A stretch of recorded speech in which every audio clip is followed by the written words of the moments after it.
네, 반갑습니다. 이제 질문 하나 보겠습니다. 안녕하세요, 선생님. 20대 불자입니다. 최근 제게 문제가 있는 것 같다는 생각이 듭니다. 사람과의 소통에서 마음 깊이 공감이 잘 되는 것 같지 않습니다. 상대방이 화가 났을 때 왜 저런 일이 화가 나지 싶어서 상대방의 감정을 축소해서 말하게 되고 그것이 오히려 상대에게 화를 더 돋운다라는 표현을 들었습니다.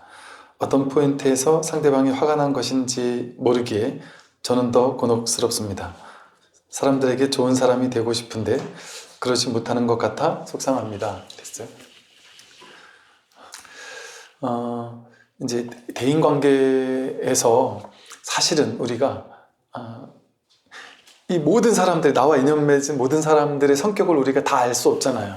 그리고 그 성격을 다 알고 있는 가족하고도 맨날 싸우잖아요.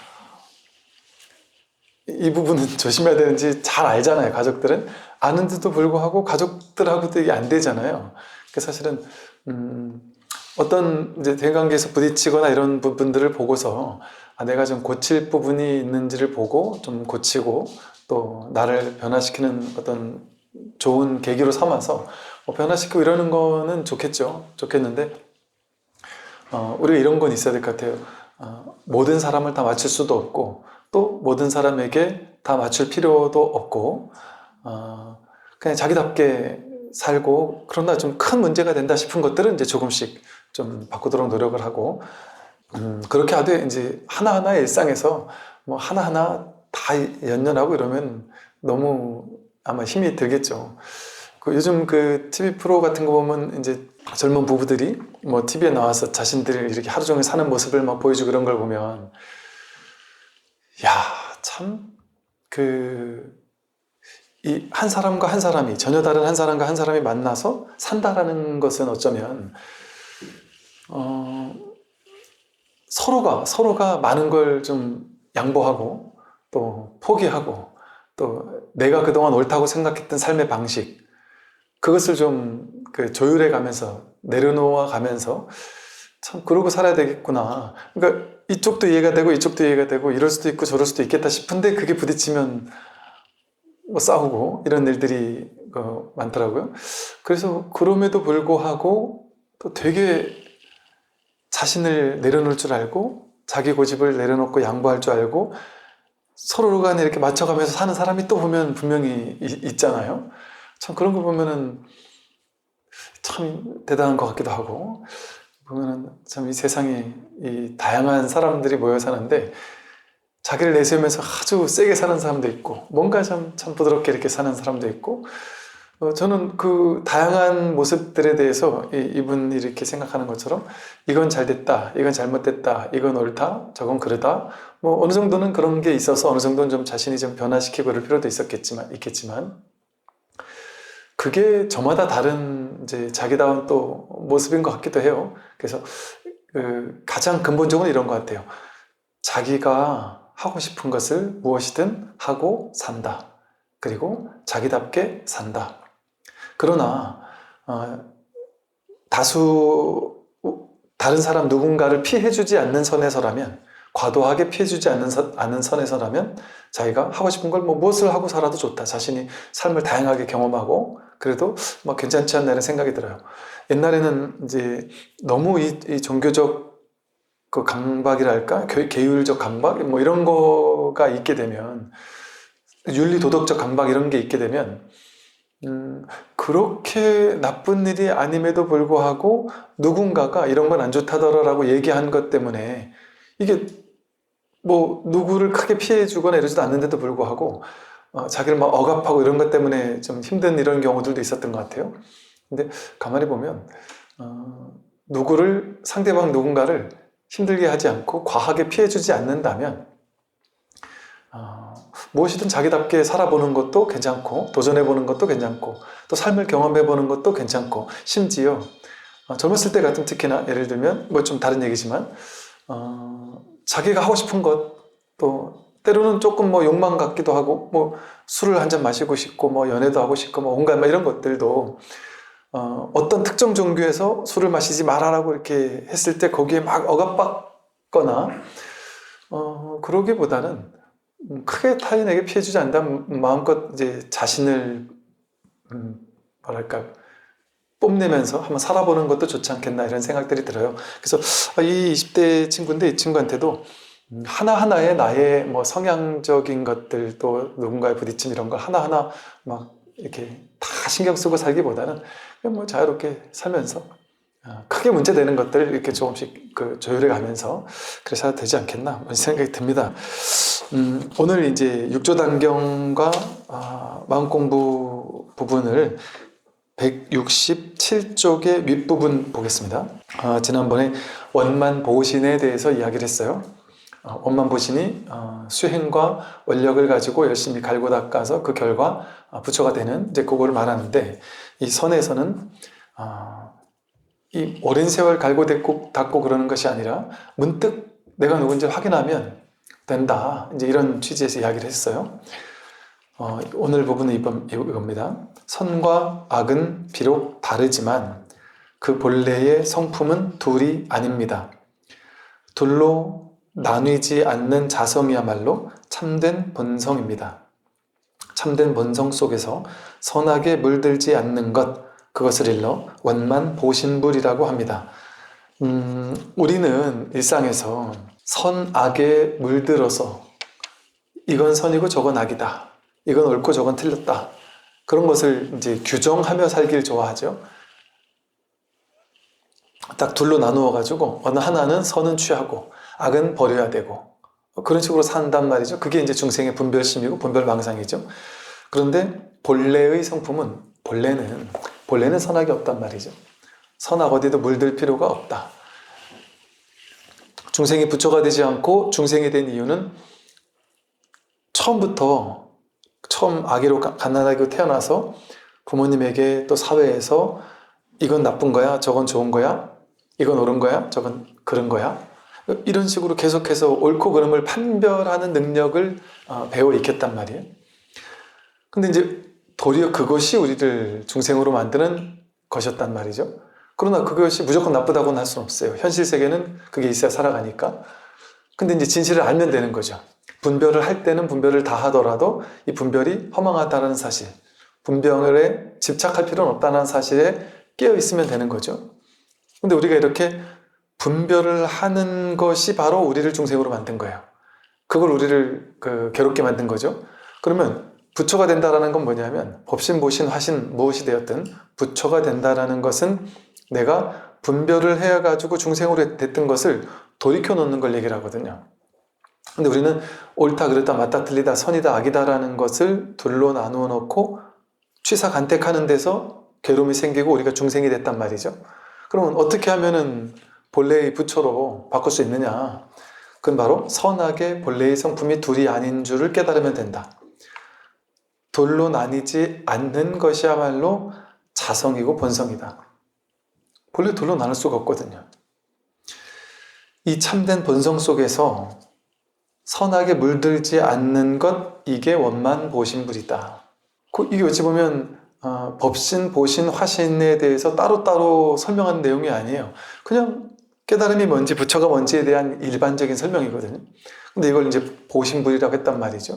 이와 같이 불교의 모든 가르침은 다양한 방편을 가지고 어떤 사람에게는 이제 보신이 필요한 사람이 있어요. 어떤 사람은 화신이 필요한 사람이 있어요. 어떤 사람은 부처님 이러면 2500년 전에 우리 곁에 와서 한평생을 살다가 가신 실질적으로 살아있던 그 부처님, 그분을 얘기를 해야만 이해하는 사람이 있죠. 시간, 공간적으로 딱 살아있었던 그 사람, 그런 얘기를 해야 이해하는 사람이 있고, 또 이제 어떤 사람은 너가 열심히 갈고 닦으면 원력을 세우고 수행을 해서 갈고 닦으면 그 결과 부처가 될 수 있어. 이런 방편이 맞는 사람이 있죠. 그런데 이제 법신이라는 것은 어렵거든요. 제가 고등학교 다닐 때 불교학생회 할 때 법신, 보신, 화신을 법문을 들었던 것 같아요. 그때 뭐지? 하는 생각이 들었거든요. 화신하면 석가모니 부처님 2500년 전에 살다 가신 분 알겠어요. 보신하면 너가 열심히 갈고 닦고 수행해서 갈고 닦으면 그 결과, 수행의 결과로 그게 쌓이고 쌓여서 부처가 된다. 그래서 보신이라는 건 과보, 과보로 만들어진 몸이란 말이죠. 그렇구나. 그렇게 될 수 있겠구나. 그런데 사실은 진짜 부처는 법신이다. 이런 식의 표현을 했단 말이죠. 근데 그땐 난생 처음 들어본 얘기였죠. 부처님은 절에 와가지고 있는 이 불상이 부처님인 줄 알았고, 아니면 2500년 전에 깨달았던 분 그분이 부처인 줄 알았고, 아니면 내가 열심히 수행해서 그 결과 부처가 되는 건 줄 알았는데, 그것만이 부처가 아니라는 거죠. 저 하늘이 부처고, 나무 한 그루가 부처고, 모든 사람들이 전부 다 부처고, 강아지 고양이도 부처고, 저 풀 한 폭이 모두 부처 아닌 것이 없다. 온 우주 삼라만상 전체가 둘이 아닌 게 부처다. 부처 아닌 사람이 아무도 없다. 이 불이법, 이 법신불이라는 거야말로 진짜 부처다.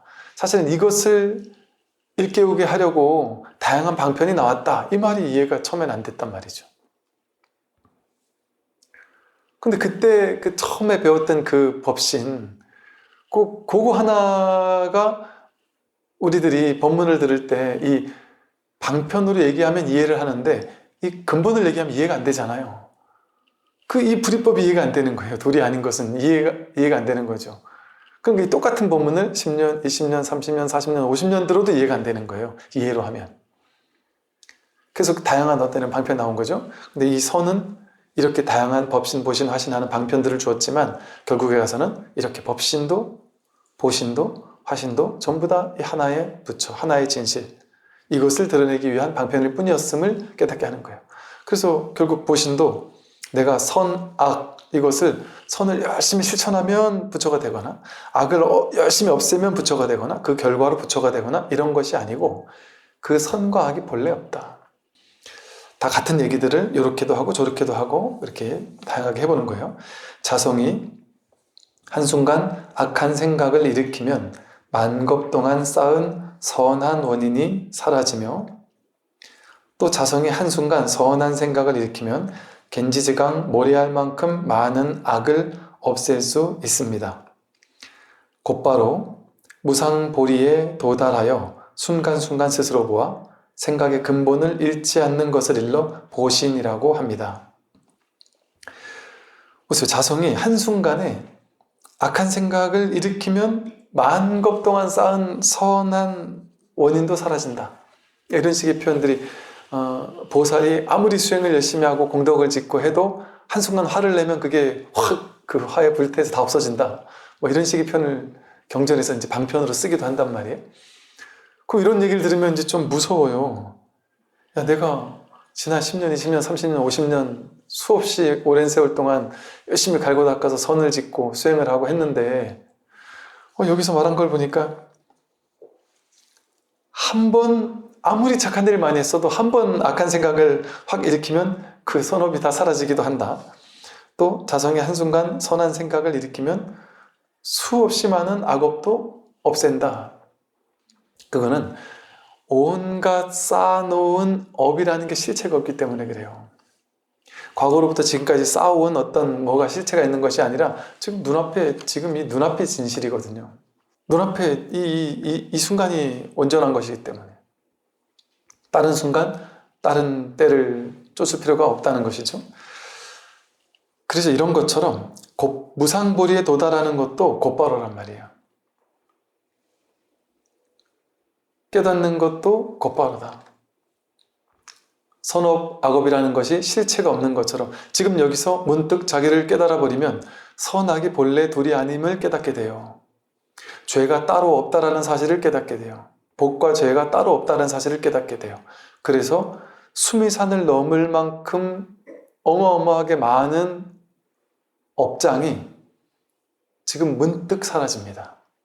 마른 풀이 불에 타듯 사라지게 하옵소서 이런 말 있잖아요. 마른 풀을 어마어마하게 쌓아놔도 불 한번 탁 넣으면 화라락 타버리는 것처럼 우리의 업장이 수의 산을 넘는 어마무시한 업장을 지었어도 선업을 지었든 악업을 지었든 그 업을 지었어도 그것은 자기가 문득 자기 성품 한번 깨달아 버리면 그것은 없단 말이에요. 그런데 그냥 없는 건 아니에요. 있긴 있는데 없어요. 그래서 현실에서는 이 사법계라는 현실에서는 과보를 받기는 다 받아요. 사법계에서는 그게 다 있어요. 그대로 모양의 세계에서는 그게 다 있어요.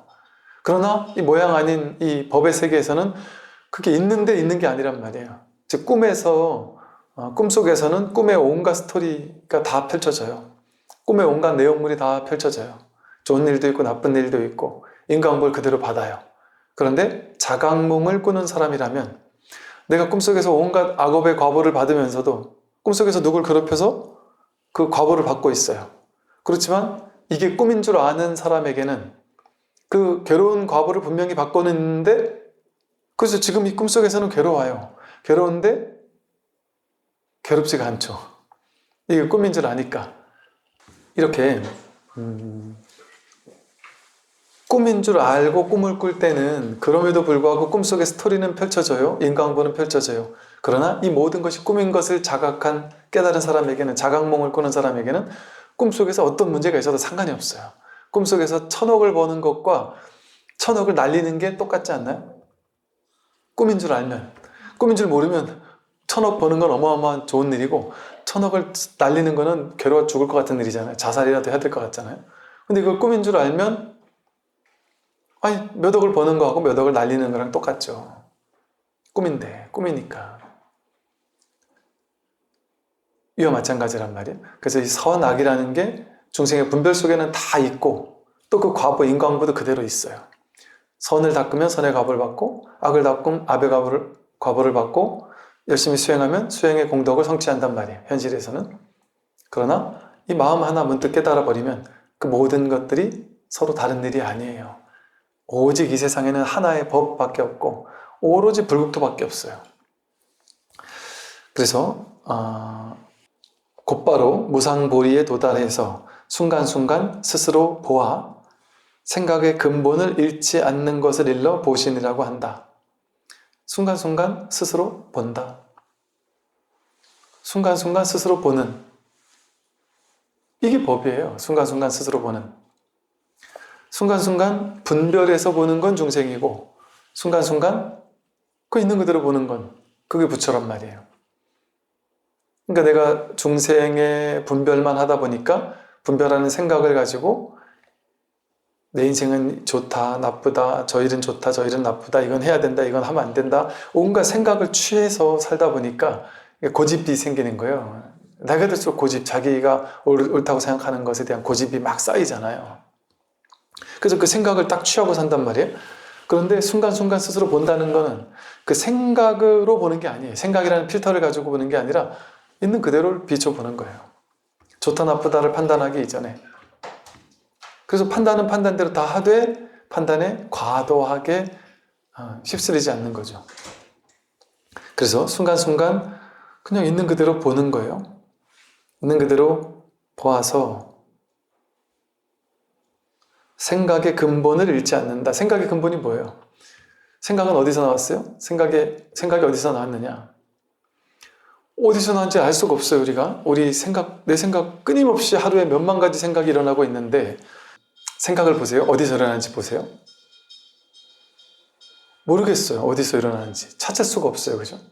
찾을 수가 없는데 여기 어디에요? 이 가까운 어딘가에서 불쑥불쑥 그냥 자동으로 일어나요. 또 인연 따라 뭔가를 보고 나서 본 거에 대한 생각이 일어나고 어떤 소리를 듣고 거기에 따른 생각이 일어나고 계속해서 뭔가 이렇게 계속 일어난단 말이에요. 근데 우리는 그 생각이 일어날 때 일어나는 생각을 보죠. 생각의 내용물을 따라가서 이건 좋은 생각이야 하고 그래서 좋은 생각 계속 해가거나 싫은 생각이야 하고 나쁜 생각이야 하고 내가 어떻게 이런 생각을 할 수 있지 하거나 그 생각을 나와 동일시하고 생각의 내용만 찾았단 말이에요. 근데 여기서 말하는 거는 생각의 근본을 잃지 않는다 그랬어요. 좋은 생각이 일어나든 나쁜 생각이 일어나든 그 모든 생각이 나오는 자리. 지난 시간에 말했듯이 이 영화를 볼 때 빛을 쏴주면 영화의 모양이 보이는데 우린 그러면 영화의 내용만 보잖아요. 모양만 보잖아요. 근데 이 모든 모양이 전부 다 빛에서 나왔잖아요. 근데 이 빛은 알 수도 없고 볼 수도 없고 크기도 없고 모양도 없어요. 우리 마음이라는 빛은. 그런데 이렇게 환히 비추고 있어요. 어떻게? 생각이 일어나는 걸 다 비춘단 말이에요. 영화가 딱 스크린에 영화의 내용을 쏘듯이 우리가 여기서 온갖 생각을 쏘아 올리고 있어요. 생각이라는 빛을 쏘아 올리고 있어요. 그런데 그래서 번뇌즉 보리거든요. 생각이 곧 생각 아닌 이 마음이, 이 광명의 마음이거든요. 쏘는 마음이거든요. 보리란 말이에요, 생각 자체가. 그런데 우리는 생각이 드러나고 있는 이 빛, 이걸 이렇게 일으키고 있는 이 마음을 보지 않고 생각의 모양만 보죠. 생각의 모양만 보니까 번뇌가 고 보리가 되지 못하죠. 번뇌 속에 사로잡히게 되는 것이죠. 근데 생각의 뿌리는 그 생각을 비추고 있는 이 마음이란 말이에요. 이게 생각의 뿌리예요. 이 마음이. 이 마음의 특성이 공적영지해서, 공적해서 모양은 없어요. 크기도 없고 알 수도 없고 볼 수도 없고 만질 수도 없어요. 근데 소소영리하게 항상 알아요. 소소영리하게 항상 이렇게 거울처럼 비추어요. 생각이 일어나면 생각도 비추고, 감정이 일어나면 감정도 비추고, 이 세상 모든 것을 지금 이렇게 보잖아요. 뭐가 봐요? 눈이 보는 것 같지만 눈이 보지 않아요. 이렇게 보고 있는데 딴 생각하다 보면 눈앞에 있는 걸 못 보잖아요. 이 보는 이 당처가 있단 말이에요. 소리를 들을 때, 제가 이게 한 번씩 종을 칠 때, 이 종 소리를 얘기하는 게 아니겠죠, 당연히. 소리가 드러날 때, 소리는 아까 스크린에 드러난 이 모양이에요. 모양의 세계예요. 근데 그 스크린의 모양이 딱 펼쳐지려면 이 빛이 없으면 안 되잖아요. 근데 우리 한 번도 빛을 본 적은 없잖아요. 이 소리가 탁 드러나려면, 이 모양이 한번 탁 드러나려면 이걸 이렇게 드러나게 하는, 비추는 이 빛이 있어야 되죠. 이것으로 보고, 듣고, 느끼고, 알고 다 하고 있죠. 이게 바로 여기서 말한 생각의 근본을 잃지 않는 거예요.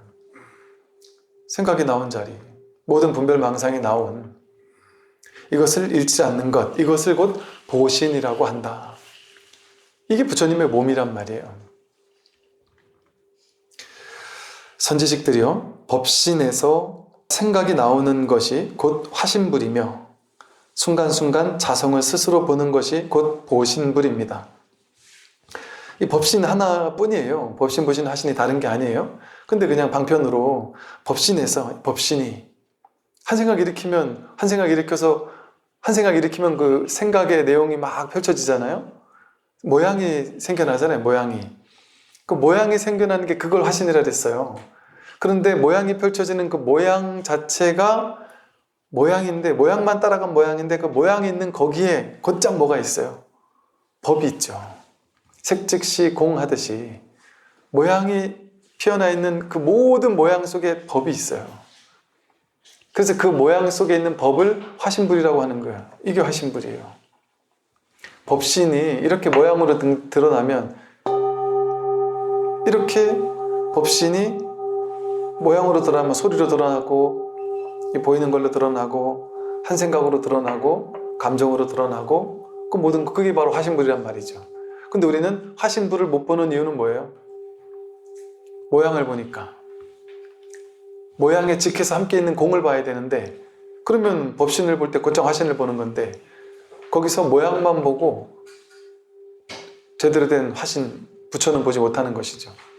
그래서 이 일체유심조라고 해서 마음에서 일체 모든 것이 나왔다는 표현을 쓰잖아요. 즉 마음에서 나온 모든 것이 화신이에요. 마음에서 일체 모든 것이 나왔다. 여러분 몸뚱아리도 여기서 나왔어요. 우리 느낌, 생각, 의지, 의식, 오온이 전부 다 여기서 나왔단 말이에요. 그러니까 이 몸이 화신이고 내 생각, 느낌, 의지, 의식 전부 다 화신 아닌 게 없어요. 그 일체 삼라만상 모든 것이, 일체 중생 모두가 화신 아닌 것이 없어요. 근데 그 화신은 어디서 나왔어요? 법신에서 나왔단 말이에요. 법신에서 한 생각 일으키면 화신이 되고, 또 순간순간 자성을 스스로 보면 그게 곧 보신이다. 이렇게 화신으로 나와가지고 온갖 세상 삼라만상으로 이렇게 펼쳐졌는데, 그게 곧 화신인지를 알아서 순간순간 모양을 보더라도 그 속에 순간순간 항상 자성을 보게 된다면 그게 곧 보신이다. 그러니까 즉 다르게 말하면 법신과 보신과 화신이 다르지 않다. 여기에서 삼라만상이 나오고 삼라만상 모든 것 속에 바로 이 법신, 보신, 화신, 삼신이 원만 구족되어 있다. 그래서 일체 삼신 자성불 이러잖아요. 일체 모든 것이 이 삼신이고 그 일체 모든 것이 삼신이면서 그것이 바로 이 자성의 부처란 말이에요. 하나의 부처다. 그러니까 일체 모든 것이 부처예요.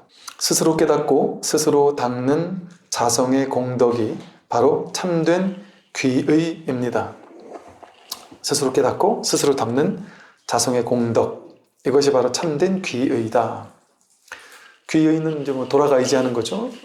우리가 분별망상에 끌려다니는 중생의 신세로 전락해 놓으니까 다시 분별 아닌 이 본래의 자기 성품, 그 자리로 돌아가야 되는 일 같은 것이 생기는 거죠. 그래서 그리로 돌아가는, 그걸 귀의 돌아간다고 하죠.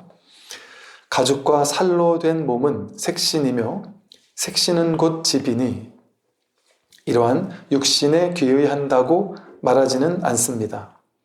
다만 자성의 삼신을 깨닫는다면 곧 자성부를 아는 것입니다. 이 가죽과 살로 된 몸, 이거는 색신이죠. 몸뚱아리 색신이에요. 여기서 우리는 여기 붙어서 살잖아요. 이 의식이 지금 여기 가까이 여서 산단 말이에요. 그러니까 여기 붙어 사는 것 같은데 이건 그냥 어떤 그 인연이 잠깐 펼쳐진 집에 불과해요. 근데 그렇기 때문에 이 육신에 귀의하는 것은 아니란 말이죠. 우리가 돌아가야 될 자리가 이 육신은 아니란 말이죠. 돌아가서 진짜 우리가 의지할 수 있는 우리의 귀의처는 이 몸이 아니란 말이에요. 이 모양이 아니에요. 몸과 이 세상 그 어떤 곳에도 우리가 돌아가 귀의해야 할 곳이 아니란 말이죠. 모양에는 귀의할 수 없어요.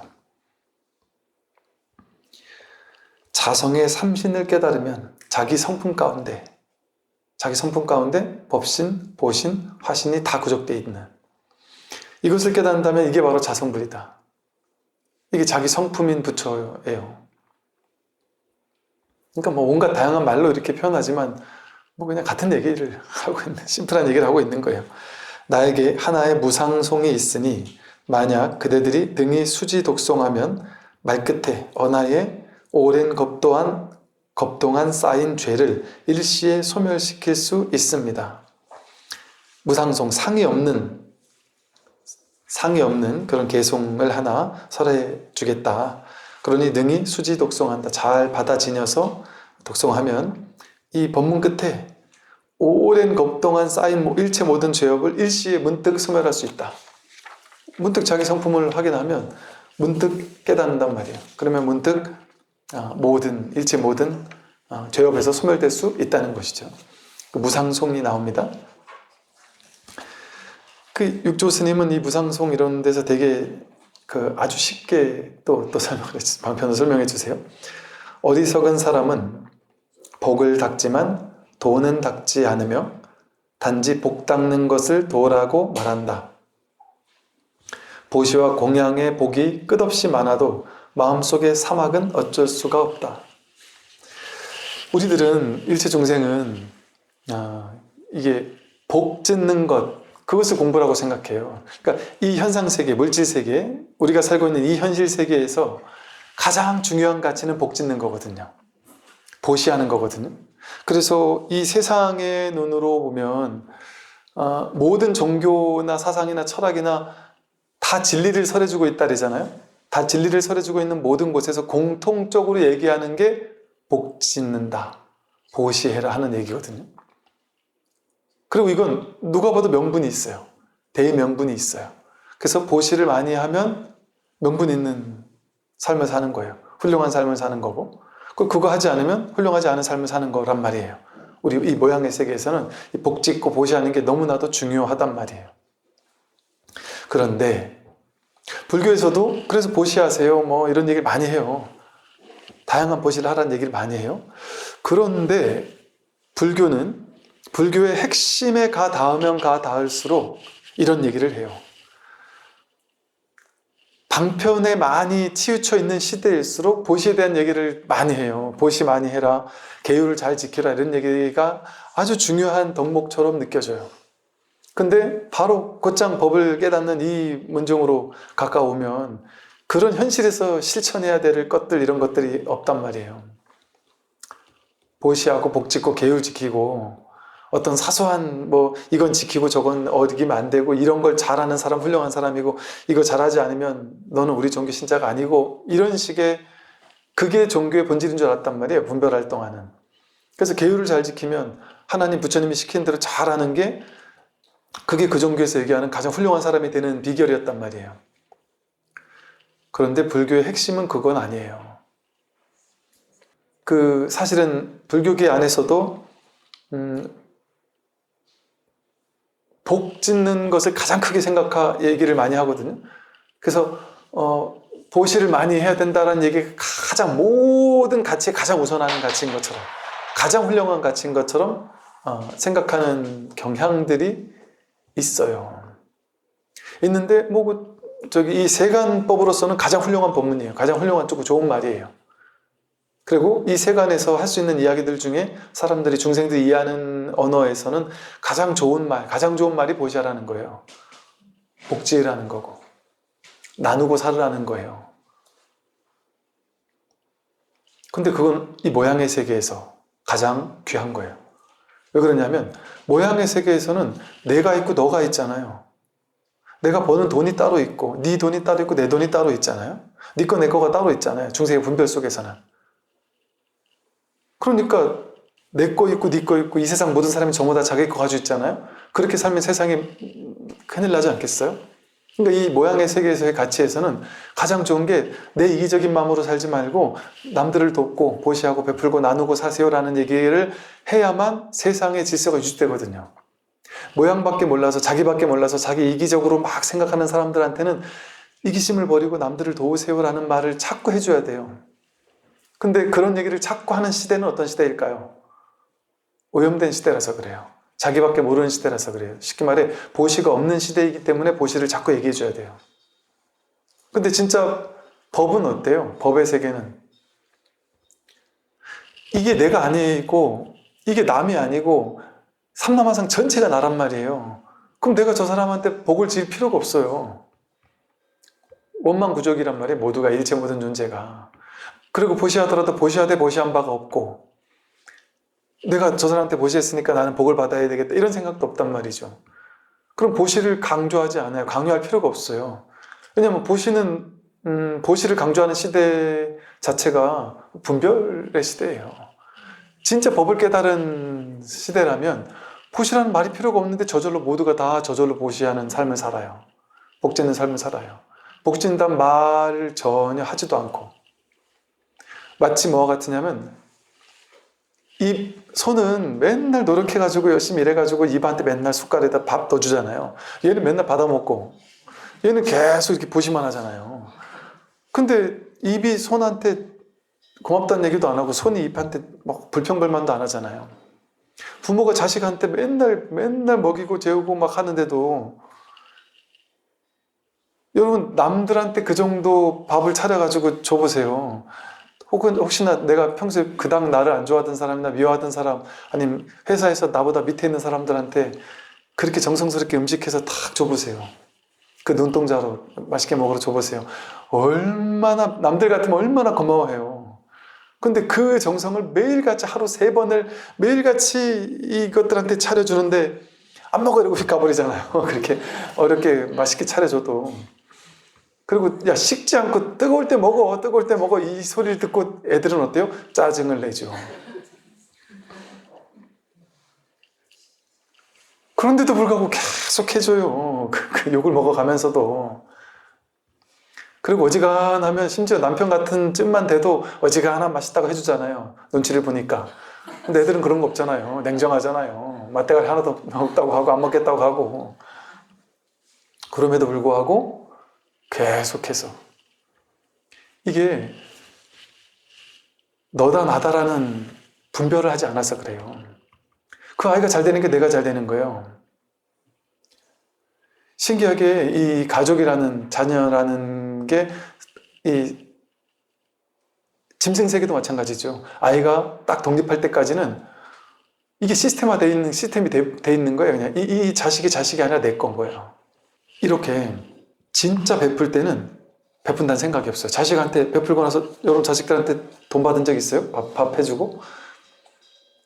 달라고 해도 주지 않게 밥 주고 돈도 주고 이래야 되지 밥 먹고 뭐 보수를 달라고 못 하잖아요. 뭐 한없이 주는데도 준다는 생각이 없잖아요. 이게 진짜 사랑이라니까요. 이게 진짜 둘이 아닌 베품이거든요. 근데 이건 베푼다는 생각이 없어요. 부모님이 아들한테 베풀었다는 생각이 없잖아요. 가끔 있긴 있죠. 이제 나이 들면 이제 본전 생각이 나요. 이제 애들이 크고 하면 내가 너 어떻게 키웠는데 하고. 근데 아이들 키우는 동안은 그런 생각 없단 말이에요. 그게 진짜 사랑이에요. 진짜 사랑은 동체적인 자각에서 나오는 게 진짜 사랑이에요. 그래서 동체 대비심이라고 그러는 거예요. 동체임을 너와 내가 둘이 아닌 한 몸이라는 걸 깨닫는 데서 자비심이 나오는 거예요. 그게 진짜 큰 자비예요. 그래서 이렇게 진짜 큰 자비를 강조하면 그건 자비가 아니에요. 엄마한테 야 자식한테 밥 좀 해줘. 자식한테 자비를 좀 베풀어. 이렇게 얘기하지 않잖아요. 그런 생각 없이 베푸는 거죠. 그런데 이제 남의 자식이나 남의 사람한테는 큰 맘 먹고 해줘야 되거든요. 해주고 나서 또 뭔가 잘했다는 생각이 들고. 그럼 막 그걸 강조해요. 야, 남들을 내 자식처럼 아끼고 사랑하고 베풀고 나누어라. 그럼 어쩌다 한 번, 한 달에 한 번, 어쩌다 한 번 가가지고 봉사활동하고 나서 막 뿌듯하잖아요, 속으로. 자식한테 맨날 해주는데도 하나도 안 뿌듯한데. 뿌듯한 조차 없다니까요, 진짜 보시는. 보시에 따른 상이 없단 말이죠. 둘이 아니기 때문에. 이게 진짜 보신 거예요. 근데 보세요. 어리석은 사람들일수록 복 닦고 보시하고 이런 건 하는데 도를 닦지 않아요.